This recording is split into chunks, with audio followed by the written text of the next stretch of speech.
নমস্কার বন্ধুরা, আমার নতুন চ্যানেল প্রভুজি মাই ভয়েস সকলকে স্বাগত।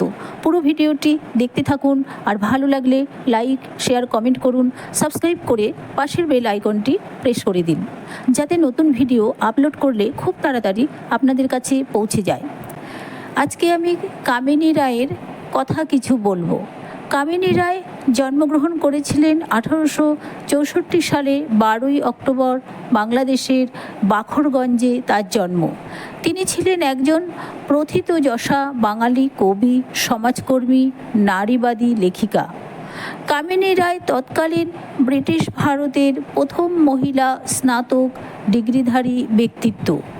তিনি একসময় জনৈক ও বঙ্গ মহিলা ছদ্মনামে লিখতেন।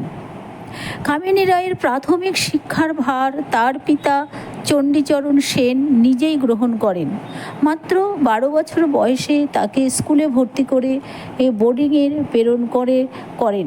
1880 খ্রিস্টাব্দে তিনি কলকাতা বেথুন স্কুল হতে এন্ট্রান্স পরীক্ষা ও 1883 খ্রিস্টাব্দে FA ফার্স্ট আসে এই পরীক্ষায় উত্তীর্ণ হন।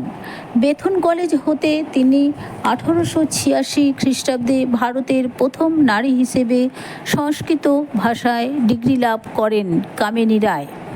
স্নাতক ডিগ্রি অর্জনের পর 1886 সালে তিনি বেথুন কলেজে বিভাগের স্কুল শিক্ষিকা পদে নিযুক্ত হন।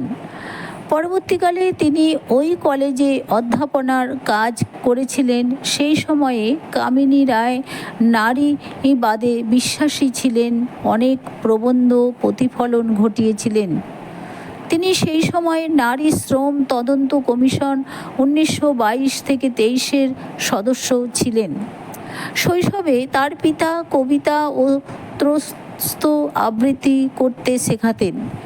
এইভাবে খুব কম বয়স থেকে কামিনী রায় সাহিত্য রচনা করেন ও কবিত্ব শক্তির স্ফুরণ ঘটান। তার জননী তাকে বর্ণমালা শিক্ষা দিতেন, কারণ তখনকার যুগে হিন্দু ও পুরো মহিলাগণের লেখাপড়া শিক্ষা করাকে একান্তই নিন্দনীয় ও সহিত কাজ হিসেবে বিবেচনা করা হতো। মাত্র 8 বছর বয়সে তিনি কবিতা লিখতেন।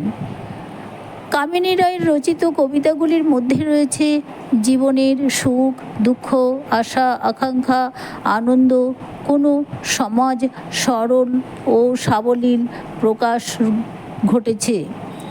কামিনী রায় মাত্র 15 বছর বয়সে তার প্রথম কাব্যগ্রন্থ আলো ছায়া প্রকাশিত হয় 1898 খ্রিস্টাব্দে।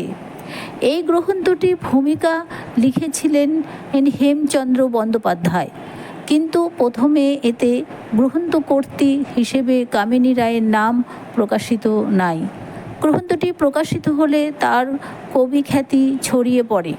কামিনী রায়ের লেখা উল্লেখযোগ্য কাব্যগ্রন্থগুলির মধ্যে রয়েছে আলো ছায়া, নির্মাল্য, পৌরাণিক, মাল্য ও নির্মাল্য, দ্বীপ, ধূপ। জীবনের শেষ ভাগে তিনি হাজারিবাগে বাস করতেন।